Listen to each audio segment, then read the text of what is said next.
5ই September শিক্ষক দিবসের পাশাপাশি আমরা আরও একটা জিনিস উদযাপন করে থাকি। আমাদের এই কোচিং সেন্টার 2022 সালের 1 সেপ্টেম্বর প্রতিষ্ঠা হয়েছিল। আমরা 5ই সেপ্টেম্বর শিক্ষক দিবসের পাশাপাশি আমাদের প্রতিষ্ঠা দিবসও উদযাপন করে থাকি। আমাদের এই কোচিং সেন্টার যখন প্রতিষ্ঠা করা হয়েছিল সেই সময় অনেক শিক্ষক শিক্ষিকা তাদের অবদান রেখে গিয়েছিল, যারা হয়তো এখন অনেকেই উপস্থিত এখানে নেই। অনেকজন উপস্থিত রয়েছে, কিন্তু যারা নেই তাদেরকেও আমি আন্তরিক কৃতজ্ঞতা জানাই। আসলে যার নাম না বললেই নয়, সে হচ্ছে আমাদের এই কোচিং সেন্টারের প্রধান উদ্যোক্তা, যার নামে এই কোচিং সেন্টার, আমাদের সীমা দিদি। তাকে অত্যন্ত মনে পড়ছে এই সময়, তিনি যেহেতু সে আমাদের কাছে নেই এই সময়।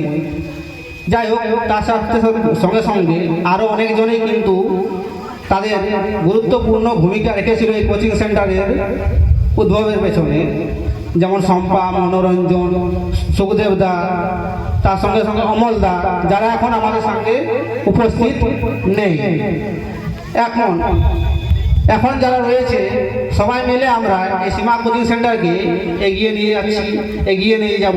তাই সমস্ত শিক্ষক শিক্ষিকাকে আমি জানাচ্ছি আন্তরিক শুভেচ্ছা, যারা এই কোচিং সেন্টারকে আজ এই পর্যায়ে নিয়ে এসেছে এবং পরবর্তীকালেও নিয়ে যাবে।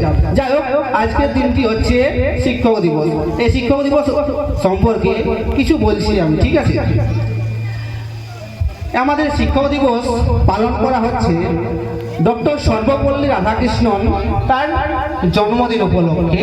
আসলে আমাদের ডক্টর সর্বপল্লী রাধাকৃষ্ণন একজন শিক্ষক, দার্শনিক এবং অনেক বড় মানুষ ছিলেন। তিনি আমাদের ভারতবর্ষের প্রথম উপরাষ্ট্রপতি এবং দ্বিতীয় রাষ্ট্রপতি। ডক্টর সর্বপল্লী রাধাকৃষ্ণন যখন রাষ্ট্রপতি পদে আসীন হচ্ছেন, তখন তার ছাত্ররা তার জন্মদিন পালন করার কথা বলেন। ডক্টর সর্বপল্লী রাধাকৃষ্ণ বলেন যে আমার জন্মদিন পালন করার বদলে যদি এই দিনটিকে শিক্ষক দিবস হিসাবে পালন করা হয় তাহলে আমি খুবই খুশি হব। তাই আমরা এই 5ই সেপ্টেম্বর শিক্ষক দিবস হিসাবে পালন করে থাকি। কিন্তু শিক্ষক দিবস যে আমরা পালন করে থাকি, এই শিক্ষক দিবস মানে হচ্ছে শিক্ষকদের প্রতি শ্রদ্ধা এবং আমরা আন্তরিক ভালোবাসা জানিয়ে এই দিনটি পালন করে থাকি। যাই হোক, শুধুমাত্র এই দিনটির জন্যই নয়, আমরা শিক্ষকদের প্রতি শ্রদ্ধা যেন চিরদিন রেখে যায়, শিক্ষকদেরকে সম্মান করে চলি। কারণ শিক্ষকরাই হচ্ছে সমাজের মূল কাণ্ডারি, যারা ভবিষ্যৎ প্রজন্মকে এগিয়ে নিয়ে যায়। তাই সমস্ত শিক্ষকদের আমি জানাই আমার আন্তরিক শুভেচ্ছা, অভিনন্দন এবং আমার শতকোটি প্রণাম। যাই হোক, তাহলে এই আজকের দিনে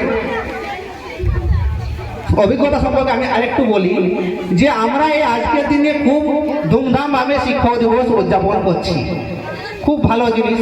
কিন্তু এইটা যেন শুধুমাত্র আজকের জন্য সীমাবদ্ধ না থাকে। এমনও অনেক সময় হয় যে আমরা যতদিন স্যারদের সঙ্গে থাকি, পড়াশোনা করি স্যারদের কাছে, ততদিন পর্যন্ত ওই স্যারদেরকে একটা সম্মান দিয়ে চলি। তারপর এমনও হয় যে রাস্তায় শিক্ষক মহাশয় পার হয়ে যাচ্ছেন এবং তুমি তাকে দেখছো, কিন্তু তুমি কথা না বলে চলে গেলে। শিক্ষক দেখতে পেল, শিক্ষক মহাশয় দেখলো যে আমার স্টুডেন্ট আমাকে দেখলো, কিন্তু আমাকে কোনো কেয়ারই করলো না। সেই সময় তার মনে একটু ব্যথা লাগে যে ছেলেটাকে এতদিন পড়ালাম, এতদিন আমার কাছে পড়াশোনা করলো, এখন আমার সঙ্গে দেখা হয়েছে, কথা না বলেই চলে গেল, একটু খারাপ লাগে। তাই আমি একটা কথা বলতে চাই যে শুধুমাত্র আজকের দিনের জন্য নয়, আমরা যতজন শিক্ষক মহাশয়ের কাছে পড়াশোনা করেছি বা শিক্ষক মহাশয়কে চিনি, সবাইকে সন্তানের জন্য একটা সম্মান প্রদর্শন করে চলবো। যেখানে দেখা হোক আমরা বেশি কিছু না করলে একটা কথা তো বলতে পারি, স্যার কেমন আছেন, তা হয়তো সেটা ভালো লাগবে, এই জিনিসটা যেন আমরা করি।